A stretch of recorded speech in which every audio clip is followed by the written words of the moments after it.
बहू बनी ड्राइवर। सीमा की साड़ी रवि से होती है। रवि को नशे की बुरी लत लगी होती है। एक दिन, अरे माँ, मेरा एक साइड का शरीर काम नहीं कर रहा है। मैं आज खेतों में कैसे जाऊंगा? अरे बेटा, ऐसा ना बोल। तेरे पापा के जाने के बाद से तू ही घर चलाने का सहारा है। मैं डॉक्टर को बुला लाती हूँ। देखिए बहन जी, रोहन के शरीर के एक साइड में लकवा है। अब वो कभी ट्रैक्टर नहीं चला पाएगा। घर में मंहूसियत का माहौल हो जाता है। लीजिए माँ जी, रोटी खा लीजिए। अरे बेटा, मुझे तो भविष्य की चिंता हो रही है। मेरा एक ही बेटा है और वो भी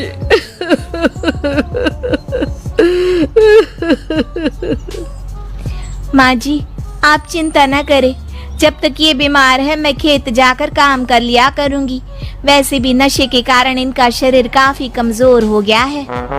अगले दिन सीमा खेत में जाकर काम कर शाम को घर लौटती है। ये ले बेटा, पानी पी ले। कैसा रहा काम का पहला दिन? माँ जी, काम तो ठीक है, लेकिन मैं अगर ट्रैक्टर चलाना सीख लूँ ना तो काम और भी आसान हो जाएगा। अरे बेटा, दुनिया क्या कहेगी कि औरत होकर ट्रैक्टर चला रही है। माँ जी, या तो हम दुनिया देख ले या अपना घर, कोई बात नहीं। जब ये ठीक हो जाएंगे तो सब ठीक हो जाएगा। अरे बहू, जरा बाहर तो आना। जी माँ जी। बहू, तेरे मामा जी आए हैं, तूने बुलाया था ना? हाँ माँ जी, वो मामा जी ना आज से मुझे ट्रैक्टर चलाना सिखा। सीमा मामा जी से ट्रैक्टर चलाना सीखती है। वो मन लगाकर खेतों में काम करती है। और एक दिन, माँ जी, पता है इस बार पूरे गांव में सबसे ज्यादा फसल का उत्पादन हमारे खेतों में हुआ है। इस साल तो खूब पैसे आएंगे। हाँ। सास खुश नहीं होती है। वो चुपचाप वहाँ से जाने लगती है। तभी सीमा उसे रोक लेती है। क्या हुआ माँ जी, आपको खुशी नहीं हुई?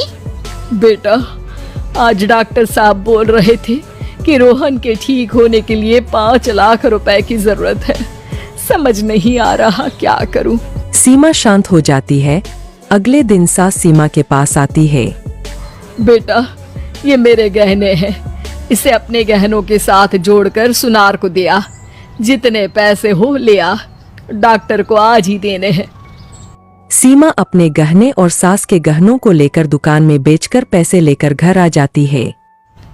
माँ जी, सिर्फ 3 लाख रुपए का ही इंतजाम हो पाया है।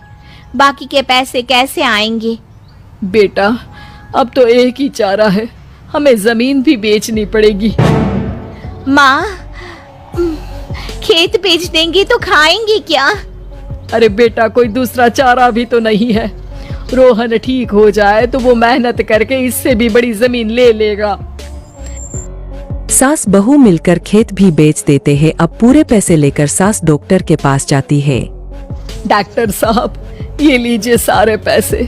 बस किसी तरह मेरे बेटे को ठीक कर दीजिए। आपका बेटा ठीक तो हो जाएगा, लेकिन 6 महीने का समय लगेगा। सास बहू सोच में पड़ जाते हैं कि अब तो कोई जारिया भी नहीं रहा जहाँ से उन लोगों की कमाई हो। अब कमाएंगे नहीं तो खाएंगे क्या? माँ जी, मेरे माता पिता ने लड़की होने के कारण मुझे ज्यादा पढ़ाया लिखाया नहीं, लेकिन ट्रैक्टर चलाना सीखकर मैं कुछ काम करने के लायक तो हो ही गई हूँ। अरे बेटा, ट्रैक्टर अब कहाँ चलाएगी? खेत तो बिक गए हैं।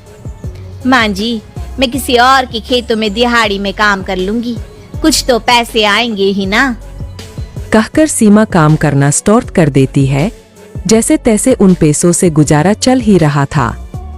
माँ जी, पास के अस्पताल से मुझे नौकरी के लिए ऑफर आया है।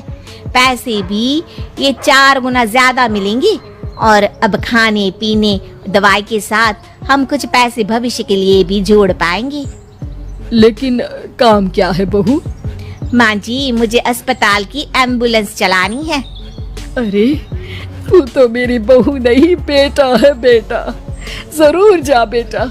और हाँ, तूने पूरे गांव में एक मिसाल कायम कर दिया कि हर काम हर कोई कर सकता है। उनके लिए लड़की या लड़का होने की कोई जरूरत नहीं। सीमा मन लगाकर काम करना शुरू कर देती है। आगे जाकर वो